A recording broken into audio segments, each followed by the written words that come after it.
کیا تم مایوس ہو؟ کس چیز سے ہوپ لیس ہو؟ اپنے آپ سے، اپنے حالات سے مایوس ہو؟ بے روزگاری سے، رزق کی تنگی سے یا مشکلات کی وجہ سے ہوپ لیس ہو؟ کیا تم نے کبھی سوچا کہ مایوسی تو بہت بڑا گناہ ہے؟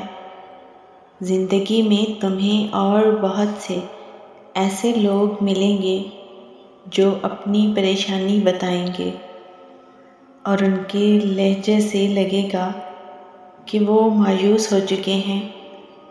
اللہ پاک تو قرآن پاک میں فرما رہا ہے، بے شک تم بہترین امت ہو، میں نے تمہیں انسانوں میں سے بہترین امت بنایا۔ زندگی میں کبھی بھی ہمت مت ہارنا۔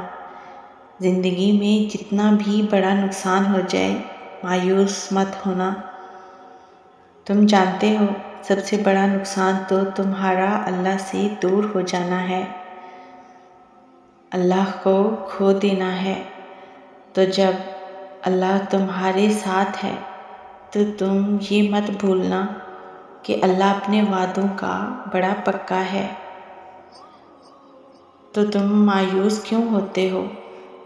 اللہ پاک تو فرماتا ہے کہ دنیا میں نے تمہیں اس لیے بھیجا تاکہ تم لوگوں کا امتحان لیا جائے اور تم لوگوں کو طرح طرح سے آزمایا جائے۔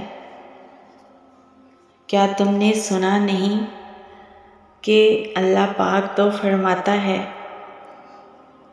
میں نہیں آزماتا کسی کو اس کی سکت سے زیادہ۔ تو پھر کس بات کی ٹینشن ہے؟ کیوں مایوس ہوتے ہو؟ تم جن جن چیزوں سے مشکلات سے پریشان ہو ان کا مقابلہ کرنے کے لیے اللہ پاک تمہیں ہمت دے گا، حوصلہ دے گا۔ اللہ تمہاری مدد فرمائے گا کیونکہ وہ تو الودود ہے۔ اللہ پاک تو ہمیشہ تمہارے انتظار میں رہتا ہے کہ کب میرا بندہ میری طرف لوٹ آئے گا اور میں اس کی سوچ سے بڑھ کر اسے نوازوں گا۔ کبھی سوچا ہے کہ ہم کتنے ہی گناہ گار ہیں، پھر بھی اللہ ہم سے منہ نہیں موڑتا، بلکہ ہمارے گناہوں کے باوجود ہماری ایک توبہ کا منتظر رہتا ہے کہ کب ہم اس سے سچے دل سے معافی مانگیں اور وہ ہمیں معاف کر دے۔ تو کیا ہم پھر بھی مایوس ہو جائیں؟ زندگی میں اگر ایک چیز چلی گئی تو دوسری تمہارا انتظار کر رہی ہے، تو کیوں اپنے آپ کو تم پنشمنٹ دیتے ہو؟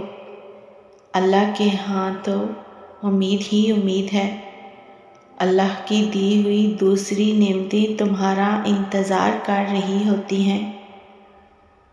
اگر تم اللہ سے اچھی امید رکھو گے، ہمیشہ برائٹ سائڈ کی طرف دیکھو گے تو اللہ تمہیں مایوس نہیں لوٹائے گا۔